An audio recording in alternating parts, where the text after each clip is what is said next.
আজই ডাউনলোড করুন আর এনজয় করুন আপনার পছন্দের শো। আরামবাগে এখন আমি হেড পোস্ট অফিসে পিওনের কাজ করি এবং আমার বাড়িতে একটা ছোট্ট বাচ্চা মেয়ে আছে। মঞ্জু স্যার যে ম্যানেজার ছিল উনি একদিন আমার বাড়িতে এসেছেন, আমার বাড়িতে কাজ দেখে বলছে বাহ খুব সুন্দর তো ও কাজ করছে, তাহলে আমাদের মঞ্জুর সাথে তুমি কিছু এবার থেকে মাল দাও। ইচ্ছে, সাহস আর কাজের প্রতি সততা থাকলে কোনো বাধা কাউকে আটকে রাখতে পারে না। এই মঞ্চে এসে আমার দিদিরা তা বারবার প্রমাণ করেছেন, হয়ে উঠেছেন আরো অনেক দিদির অনুপ্রেরণা। জয়িতাদি বহুদিনের ব্যবসা বললেন, থাকতেন পুরুলিয়ায়। কিভাবে শুরু হলো? পুরুলিয়াতে পড়াশোনাটা কলেজ পর্যন্ত, কলকাতায় তো আসি একদম পাকাপাকিভাবে 2000 সালে বৈবাহিক সূত্রে, কিন্তু তার আগে ইউনিভার্সিটিতে পড়ার জন্য প্রথমে ইংলিশে এমএ এবং তারপরে রবীন্দ্রসঙ্গীতে এমএ, এবং গান বাজনা এবং সাংস্কৃতিক জগৎ আবৃত্তি সব কিছুর সাথেই অঙ্গাঙ্গিভাবে যুক্ত ছিলাম, এখনো আছি।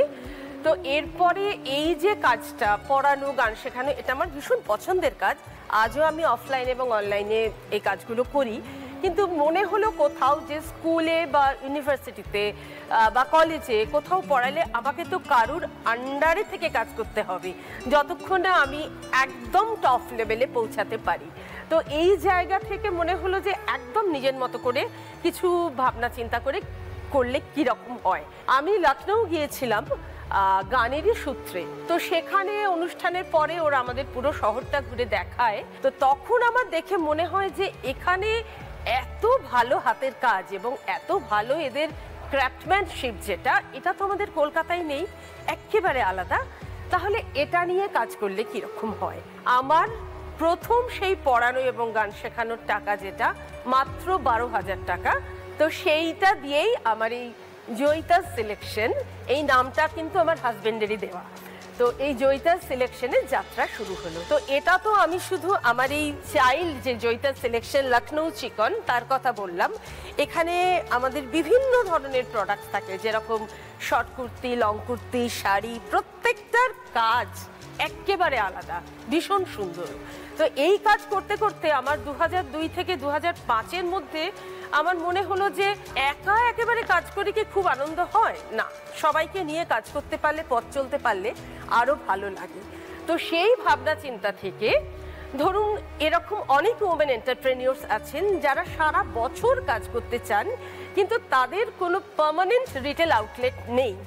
তো আমি আস্তে আস্তে 2005-এ আমি শুরু করলাম, যেটা গড়িয়াহাটে এগডালিয়ার যে পুজোটা হয় একদম তার কাছাকাছি 16/2 গড়িয়াহাট রোড। তো সেখানে আমি একটা পার্মানেন্টলি, যে সমস্ত মহিলারা তারা নিজেদের বুটিকের তারাই ওনার, কিন্তু তাদের একটা 365 দিন একটা তাদের প্রোডাক্টটা এক্সিবিট করার জায়গা চাই। তো আমি সেই কাজটার কাণ্ডারি হয়ে নিলাম। তারপর বিভিন্ন জায়গায় আমার পোশাক আমি সকলকে পরিয়েছি। দাদা সৌরভ গাঙ্গুলিও আমার পোশাক পরেছেন, শর্ট কুর্তি পরেছেন, এরকম প্রচুর প্রচুর মানুষ আমার পোশাক পরেছেন। একটা সময় চাকরি ছেড়েছিলেন ব্যবসা করবেন বলে, এটাই আপনার জীবন সবথেকে বড় সাকসেস। আর ওই যে বললাম আমার কিন্তু শিকড়টা পুরুলিয়াতে। খুব ভালো লাগলো জয়িতাদি, কথা বলে, পরিচয় হয়ে। ভালো থাকবেন এবং আপনার বিজনেসের জন্য অনেক শুভেচ্ছা রইল। Thank you, thank you so much. দিদি, আমি তো প্রতিনিয়ত সবাইকে চিঠি দিচ্ছি, আজকে আমি তোমার জন্য একটা চিঠি নিয়ে এসেছি, নিজের হাতে লিখে, সেটা আমি তোমাকে দিতে চাই। আচ্ছা, নিয়ে এসো। আমার জন্য নিজের হাতে চিঠি এনেছে postman Papiya Bhandari. Thank you Papiya, বহুদিন পরে চিঠি এলো আমার ঘরে। কি লেখা আছে পড়ি এবার। এটা তুমি আমায় লিখে দিও। আমি লিখে দিই। প্রিয় দিদি, আমার প্রণাম নেবেন।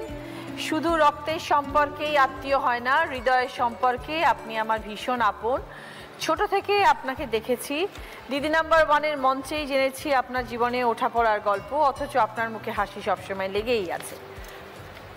আপনি শুধু আমাদের দিদি নন, আপনি আমাদের ছায়া, আমাদের শক্তি। জীবনের প্রতিটি কঠিন সময়ে আপনি নিজের অজান্তেই আমাদের পাশে থেকেছেন। আজ আমার জীবনের ছোট ছোট সাফল্য নিয়ে দিদি নাম্বার 1-এর মঞ্চে আসতে পেরে আমি গর্বিত। এই পৃথিবীতে সত্যিকারের দিদি নাম্বার 1 আপনি। আপনার ভালোবাসা, সাহসে আমরা এগিয়ে চলেছি। ভালোবাসি আপনাকে, গর্ব হয় আপনি আমাদের দিদি। Thank you so much Papiya, thank you very much, thank you. তুমি আজকে আমাদের মঞ্চে এসছো আরামবাগ থেকে, thank you so much Papiya. বহুদিন পর চিঠি পেলাম, সেটা পড়েও খুব ভালো লাগলো।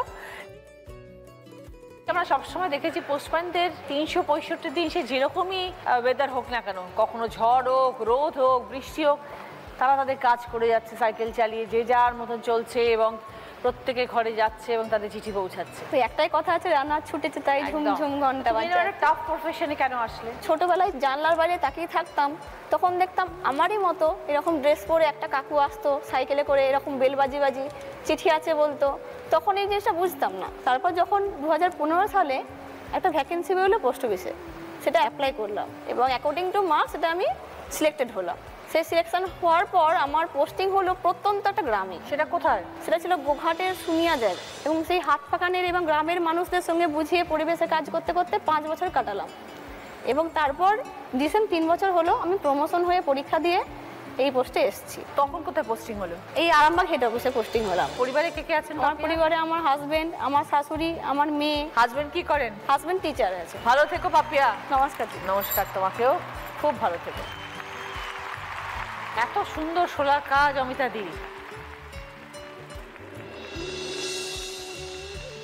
এটা কিভাবে শিখলে? আমি ছোট থেকেই মামার বাড়িতে মানুষ। হ্যাঁ। মানে মামা যখন শোলার কাজ করতেন খুব ইচ্ছা হতো যে কবে করব এই জিনিসটা। মামাকে বলতাম, আবার এইচএস দিলাম, এইচএস দেওয়ার পর যখন 2 মাস ছুটি ছিল তখন আমি মামাকে বলছি এবার তোমাকে শেখাতেই হবে। আমার কাছে ওরকম শোলা একটু একটু করে কাজ শিখলাম ওই 2 মাসে। 2 মাসে অনেকটাই শিখে ফেলেছি মামার কাছে। মামাও ভাবতে পারিনি যে আমি অতটা কাজ এগিয়ে নেব।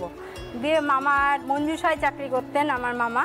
তা মঞ্জুসার যে ম্যানেজার ছিল উনি একদিন আমার বাড়িতে এসছেন। আমার বাড়িতে কাজ দেখে বলছে, বাহ খুব সুন্দর তো ও কাজ করছে, তাহলে আমাদের মঞ্জুসাতে তুমি কিছু এবার থেকে মাল দাও, আর তুমি একটা ডিআইসির মাধ্যমে ট্রেনিং নাও।